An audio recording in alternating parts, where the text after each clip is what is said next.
At the trade deadline, it was very important for the Phillies to get a considerable return in the trade for Cole Hamels. And among the prospects they got back, two of those are already making a big splash for the AA Reading Fightins. Notching a win in his debut, Ready pitcher Jake Thompson learned a lesson after being traded at last year's deadline that helped him transition this year.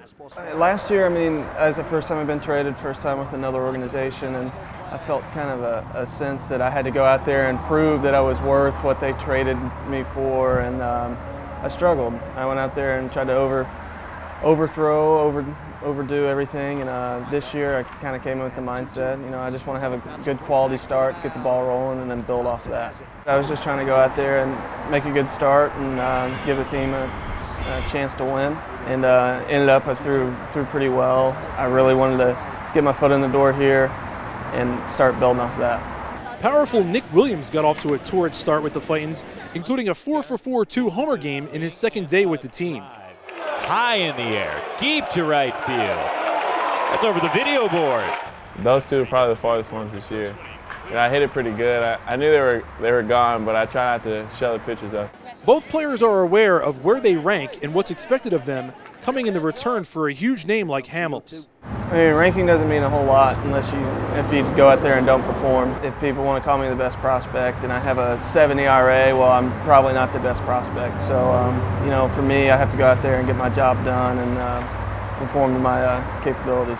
While Thompson didn't expect to be traded a second straight summer, Williams saw it as a possibility and used the subject as a bonding tool with another fast-rising Phillies prospect, J.P. Crawford. Well, I told JP back in the Pheature's game, I was like, I think we might be teammates pretty soon here. Coming in, getting right on the bus, he talked to me a lot. We had some laughs, joked around, and yeah, he was a cool dude. Very great, open guy, to come in an organization at the age he is. Coming from a town where locals weren't necessarily fans of the parent club, both Thompson and Williams are excited to be playing in front of Phillies fans with Reading. They're diehard Phillies fans, and I'm excited. Hopefully I get to experience it. I can tell the Philly fans really love their players.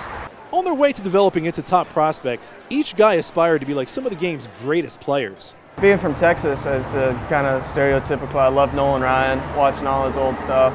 He's kind of the traditional power pitcher. Like him, like Roger Clemens, another Texas guy. Growing up, there's one player I really loved, and it's Ken Griffey Jr. I watched every single thing he did. Everything. He was my first pro baseball game when he was with the Reds and they played the Astros. I seen him, guy with the earring, huge smile. I was like, I want to be like that guy. With a rebuild in progress for the Phillies, this pair of prospects is excited to be part of it with the sky as the limit for both.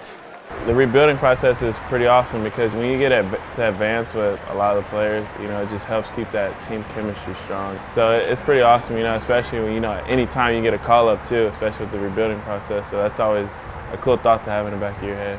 We realize there's a lot of good players in Reading and AAA, and if everything goes right, everything falls into place, we could be playing with each other for a long time. So that's kind of exciting to think about. That's the best possible outcome of it is everybody sticks together and we play for 10 years and we're all lifelong Phillies.